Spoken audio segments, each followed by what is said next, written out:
Sebenarnya aku tuh waktu jadi content creator di agency, aku kerja bareng partnerku konten ini adalah namanya Vira. Nah, kita ngerasa ketika kita nge-handle konten-konten brand itu kok kita cocok ya. Komedinya cocok dan sebagainya. Terus kita ngobrol lah, kita resign bareng yuk kita ngonten. Jadi kayak riset kalau orang kerja di BUMN itu red flag-nya apa aja, PNS-nya apa aja. Nah, tapi setelah caranya biasanya kebetulan punya banyak teman yang kerja di dunia korporat, melihat dunia perselingkuhan di kantoran seperti apa. Kita ngobrol dan jadi kayak jadi masukan akhirnya punya list premis yang akhirnya kalau misalnya kita mau buat konten, udah siap premisnya tinggal gimana nih dialognya. Dulu pernah sih bikin konten red flag ini juga, tapi diupload sama re-uploader atau media gitu, ditutupin headline-nya dan orang-orang ngira itu aku beneran sedang melakukan kesalahan sama perempuan gitulah. Nah, itu jadi kayak orang ngiranya kayak UGC natural aja sih, cowok yang lagi di videoin ceweknya yang lagi marah-marah, yang lagi selingkuh. Nah,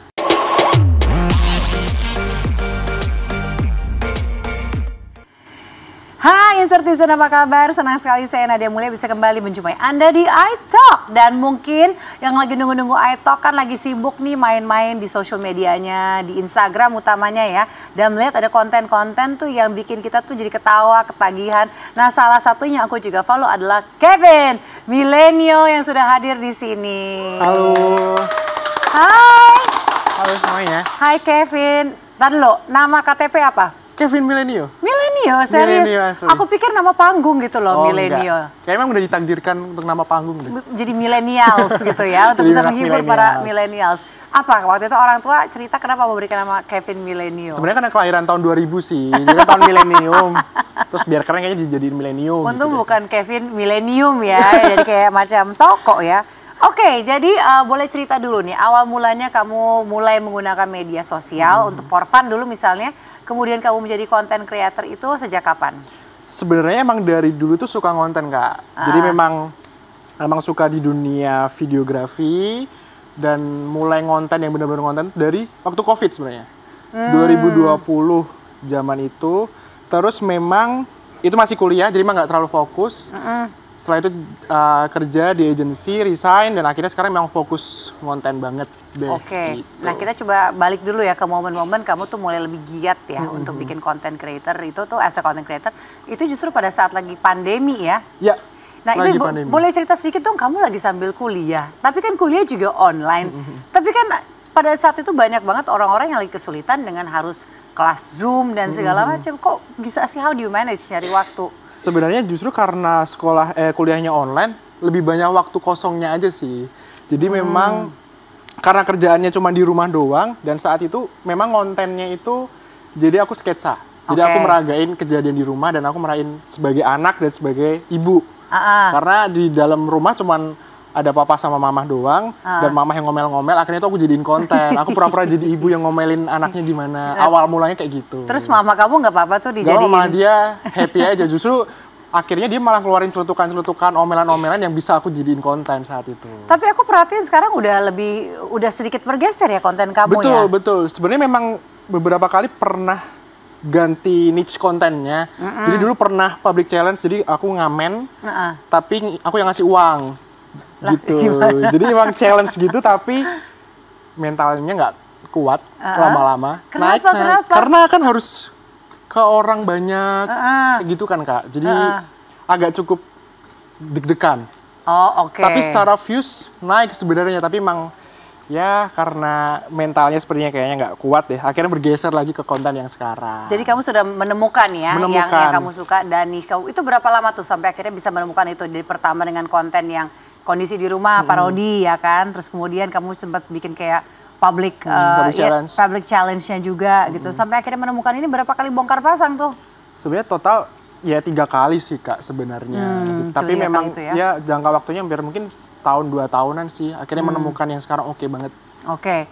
Gitu. Katanya kamu merantau. Betul. Tapi merantau dengan orang tua juga? Enggak, sendiri.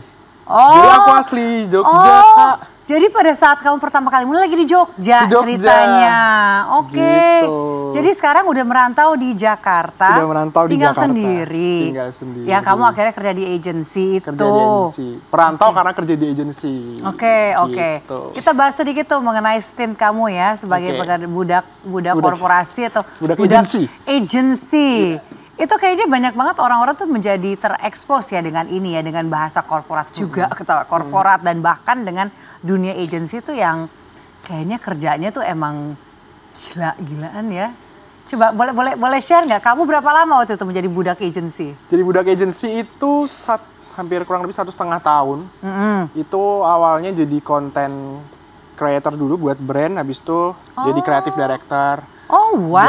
Buat campaign brand buat gitu sih. Tapi memang agensinya ini fokus lebih ke platform digital, jadi sosmednya TikTok dan Instagram. Nah itu kenapa kamu nggak terusin? Kadang-kadang kan banyak orang ya, apalagi yang konvensional, orang tua mungkin kan berpikiran kalau jadi content creator kan kita kan self-employed kan, tapi kalau kerja di agency itu kan akhirnya kamu tuh jadi pekerja kantoran jadinya. Kenapa kamu akhirnya 1,5 tahun memilih untuk self-employed jadi content creator? Karena memang dari dulu itu pengennya terjunnya di dunia entertain sih Kak. Jadi alasan lagi bawa casting ya kita ya kayaknya. Jadi alasan ke Jakarta itu sebenarnya emang mau terjun di dunia entertain. Nah caranya gimana? Takut juga kan dulu awal lulus kuliah, takut juga nggak bisa bersaing juga di Jakarta. Yang penting kerja dulu deh. Kerjanya yang mepet-mepet ya creative agency yang bisa kenal orang-orang di dunia. Tapi hebat loh, maksudnya bisa langsung keterima jadi creative director pula. Dan itu kan pasti kondisinya habis dari COVID kan. Betul. Kamu fresh graduate juga dan kamu bahkan merantau meninggalkan orang tua dan keluarga juga di situ.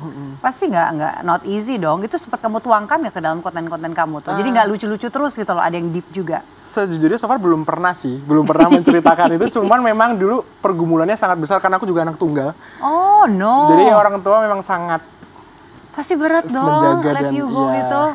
Gimana waktu itu caranya? Kamu parodiin juga nggak ketika kamu minta izin? Nyokap marah-marah nggak waktu kamu pergi? Enggak, cuman memang sedih sih. Jadi mama cukup ya kehilangan karena anak satu-satunya di rumah. Terus sekarang tinggal di Jogja jadi cuman papa sama mama aja. Jadi ya cukup berat dan aku juga cukup mempertimbangkan bisa nggak ya di Jakarta kalau gagal gimana dan sebagainya. Gitu sih sempat jadi pertimbangan. Ya dan tapi kan kalau di Jogja kan mama ada papa ada mama. Kamu kan juga di sini ada teman-temannya banyak, bahkan kamu lagi sering bikin konten trio reok ya. Iya. Nah itu kakak beradik tuh. Kakak beradik. Jadi sebenarnya aku tuh waktu jadi content creator di agency, aku kerja bareng partnerku konten ini adalah namanya Vira. Nah kita ngerasa ketika kita ngehandle konten-konten brand itu kok kita cocok ya, komedinya cocok dan sebagainya. Terus kita ngobrol lah, kita resign bareng yuk kita konten. Anjir, resign bareng. Akhirnya udah kita resign bareng. Dan si Vira ini memang udah suka ngonten dari dulu sama adiknya. Akhirnya udah kita mending bergrup aja. Dah sekarang sampai sekarang. Gak ada lagi kan yang kamu bedol desa kan? Kamu ajakin dari agensi kamu untuk cabut dan kamu. Sejujurnya ada. Nah, belum. Hubungan kamu dengan agensi itu bagaimana saat Sangat ini? baik. Maksudnya kebetulan bosnya Kamu ajak teman juga? baik. Enggak, teman baik juga. Jadi aman lah semuanya. Harus ya, di dalam Iya. dunia ini kan networking harus dijaga kan. Apalagi kan dulu mungkin ya kamu sebagai agensi, kamu kan yang mesti ngurusin content creator juga, brand. Nah sekarang kamu yang diurusin sama mereka dong. Betul. Gimana rasanya dari on the other side gitu? Jujur kayak ngerasa, cielah.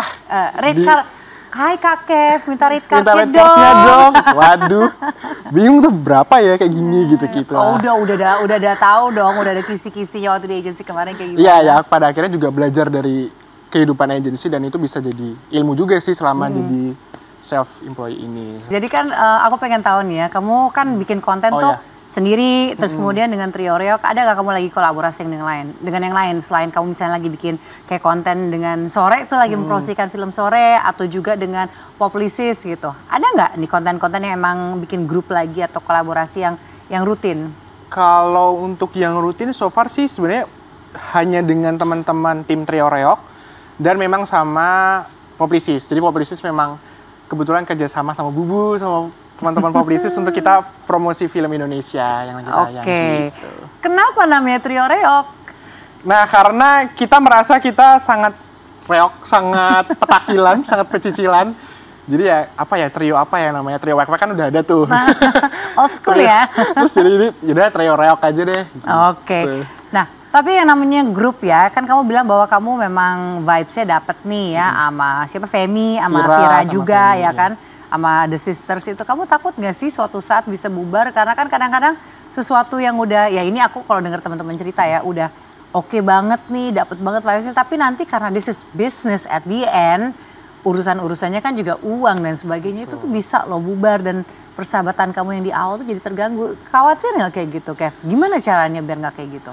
Kalau khawatir itu sudah pasti, karena kita pun juga punya teman-teman atau partner konten yang awalnya bergrup, akhirnya juga mereka memisahkan diri, itu juga sudah banyak. Nah, sebenarnya sih, kita bertiga memang karena basicnya dari teman, jadi kita udah klaim dari awal. Kalau kita punya masalah, kita langsung ngomongin, kita jangan mendemin, dan gini, kita tuh selalu... Ada prenup-nya lah ya kalian kayaknya ya. Iya, tapi emang baik ngomong aja sih. Sama kita setiap mulai harinya, kita selalu berdoa untuk memulai pekerjaan kita. Jadi biar ya semuanya ini Sampai kayak kita tadi syuting kan, kita berdoa dulu ya sebelum kita mulai syuting ya, supaya bisa dilancarkan kan ya. Oke, nah balik dulu sedikit, aku mau flashback ya. Kamu di Jogja, kamu memutuskan untuk ke Jakarta. First impression kamu ketika ke Jakarta gimana? Sebelumnya sering bolak-balik ke Jakarta kah? Beda ya kalau liburan dengan menetap di sini loh. Sebenarnya keluarga banyak banget yang di Jakarta, jadi memang cukup sering di Jakarta. Tapi untuk benar-benar yang literally hidup sendiri, ini baru awal pindah sih. Jadi cukup kaget dari lingkungannya, dari lingkungan pekerjaan ataupun ya transportasi, gaya hidup dan semuanya itu cukup kaget sebenarnya. Tapi lama-kelamaan juga sudah terbiasa. Apalagi again, pada saat kamu kerja di agency itu kan ada certain standar lifestyle kan ya.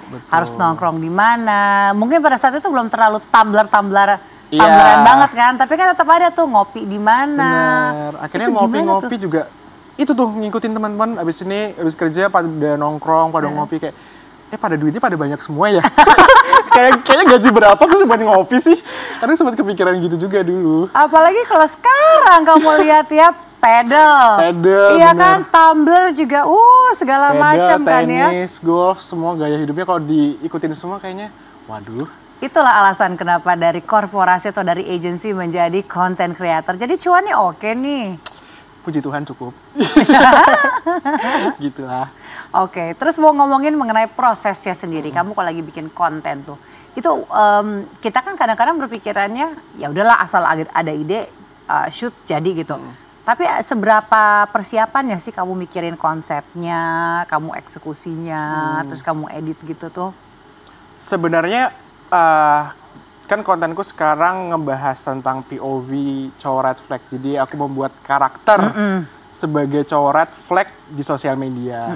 Nah, cuman memang ada beberapa turunannya cowok red flag di dunia kerja BUMN, PNS, atau yang selingkuh. Nah, yang susah adalah menentukan riset awalnya sih. Jadi kayak riset kalau orang kerja di BUMN itu red flagnya apa aja, PNS-nya apa aja. Nah, tapi setelah caranya biasanya kebetulan punya banyak teman yang kerja di dunia korporat, melihat dunia perselingkuhan di kantoran seperti apa.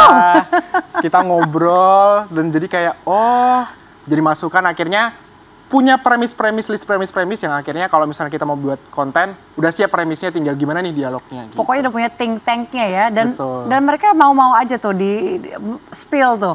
Itu kan seharusnya cerita-cerita yang justru kadang orang curhat ke aku, oke aku dengerin dulu. Cuman dengerin sambil gue jadiin konten ya bisa nih gitu. Nah, mungkin bagi para Insertizen yang pengen tahu nih yang disebutin dengan POV-nya Kevin itu seperti apa, dengan si red flag-nya itu nih, kita ada beberapa video-video ya, dan kita akan melihat ya kira-kira ini dapat inspirasinya dari siapa ya, dan apakah Kevin itu sebagai pelakunya atau tersangkanya? Kita lihat dulu. Motor kamu diparkir di mana sih? Yang kok jauh banget? Motor Supranya. Iya. Siapa naik motor yang? Kan aku kerja di sini, masa jemput pacarku naik motor? Kita naik apa? Naik mobil lah. Hah, kamu beli mobil? Enggak sih. Terus? Pakai mobil dinas. Ih, emang boleh dipakai pacaran? Boleh, yang penting rulesnya cuma satu sih. Apa? Gak boleh ketahuan. Ih, kalau nanti sampai ada yang cepuin gimana? Ya, aku kerja di sini udah paling senior, tingkatanku udah atas juniorku. Kalau mulutnya kemana-mana, aku bungkam mulutnya. Wow, oh my Gak god. ada yang berani sama aku, yang tenang aja, it's Aku okay. proud banget yang sama kamu sekarang ya. Emang kamu harus proud sama aku, oke? Ayo, naik yuk. Ayo. Yang mobilnya yang ini. Iya, yuk. Evin, tapi lu pulang kantor langsung nonton gini izinnya ke cewek lu apaan? Gue bilangnya lembur, banyak kerjaan. Stres. Lagi lu udah punya cewek masih ngajaknya gua. Ya gimana, orang selera filmnya beda. Pokoknya nggak cocok deh. Nah, tapi kalau sama gue cocok. Nggak cuma selera filmnya yang cocok. Tapi itu selucu itu. Kayak jadi istrinya tuh nggak ngakak ya? Iya, Ya kan? suami selucu itu ya. Ih, pengen tau punya pasangan sehumoris itu. Apaan sih? Dia yang acting, gue yang geli sendiri ngeliatnya kayak, Kevin, dapetinnya dari mana? Itu tuh beneran curhatan orang atau hayalan? Curhatan orang, ada juga pengalaman pribadi. Oh ya, pengalaman pribadi yang mana nih? Hayolah ceritakan. Sebenarnya memang pernah di posisi pelaku dan korban. Cuman memang waktu di posisi korban itu sangat menyakitkan dan kayak gimana ya rasa sakit ini kalau misalnya aku kasih ke semua orang. Oh, terapinya gitu ya? Jadi aku membagi rasa sakit ke orang-orang. Untung kamu nggak spill nama orang yang menyakiti hati kamu itu. Waduh. Tapi dia merasa nggak? Dia sempat kayak bilang ya, itu tentang aku ya? Nggak tahu sih. Tapi nggak pernah, akhirnya nggak pernah berhubungan lagi gitu. Oke, jadi imbang ya kamu menjadi korbannya iya, menjadi pelaku atau tersangkanya juga iya ya. Pernah di posisi itu semua. Komentar orang-orang baik kalau kita ngeliatin di comment sectionnya kan lumayan ini ya, lumayan mereka terhibur, lumayan aman ya. Ada nggak yang DM marah-marah? Karena kamu seperti membongkar suatu hal yang ya walaupun lucu ya, walaupun ada twist di ujungnya ya. Nah, jadi cukup kaget juga banyak ibu-ibu atau para istri-istri muda yang akhirnya curhat tentang suaminya. Kak, terima kasih sudah memberikan insight di dunia pekerjaan. Ternyata ada juga seperti itu dan ternyata suami aku juga sedang mengalami itu. Aduh. Dan jadi kayak banyak orang-orang atau ibu-ibu, perempuan-perempuan yang akhirnya cerita tentang kenakalan suaminya di kantor. Kayak Terus gitu, kamu sambil ngedengerin sambil oke, ini oke, bisa nih. apa ya? Gitu. Kalau jadi konten selanjutnya. Lebih ke situ sih, tapi kalau orang yang sebel atau sampai gimana enggak sih, cuma sebel karena acting di kontennya aja sih. Oke, ini nih aku pengen lihat ya komentar-komentar dari followers kamu nih, dari netizen seperti apa. Apakah ada komentar yang insertion di situ? Coba kita baca sama-sama. Oke, tadi dari semua konten yang ada, menjiwai emang jiwanya. Loh iya kan pernah menjadi korban, pernah menjadi ini kan. Oh, coba dijawab itu. Sayang hubungannya udah lama. Sayang hubungannya udah. Oh, kalau udah cocok, kalau udah nggak cocok ya putusin lah bang. Aku jawabnya sayang hubungannya udah lama. Kadang kan kita udah pacaran lama, tapi mending kita milih selingkuh, tapi kita nggak mau mutusin pacar kita karena ya sayang kalau udah lama. Jadi aja.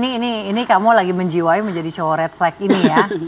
Aduh, Gitu. dari semua komentar-komentar atau mungkin DM yang paling berkesan dengan kamu tuh apa, yang either mungkin menyemangati kamu atau membuat kamu berpikiran, gue mesti hati-hati nih, ternyata konten gue tuh ada yang salah diterima oleh orang. Oke, sebenarnya dulu pernah sih bikin konten red flag ini juga, tapi diupload sama re-uploader atau media gitu, ditutupin headline-nya dan orang-orang ngira itu aku beneran sedang melakukan kesalahan sama perempuan gitulah. Nah, itu jadi kayak orang ngiranya kayak UGC natural aja sih, cowok yang lagi di videoin ceweknya yang lagi marah-marah, yang lagi selingkuh. Nah, itu waktu itu cepet, ini kenapa ya orang-orang nggak ngerti kah ini konten? Karena yang upload bukan akunku sendiri, jadi di-upload sama media lain. Tapi nge-tag ke kamu, orang bisa akhirnya menemukan konten aslinya itu dari kamu? Pada akhirnya ya orang yang nggak tahu konten gue memang nyerang aku secara personal di akun media itu sih Kak. Oh my gitu. God. Karena memang nggak ada judulnya ditutupin, jadi kayak pria ini melakukan selingkuh sama ininya gitu-gitulah. Jadi orang kesannya, karena di situ aku berusaha untuk actingnya natural, jadi kayak orang ngira ini tuh nggak acting. Jadi bukan menjeweh tapi emang jiwanya begitu ya ternyata ya.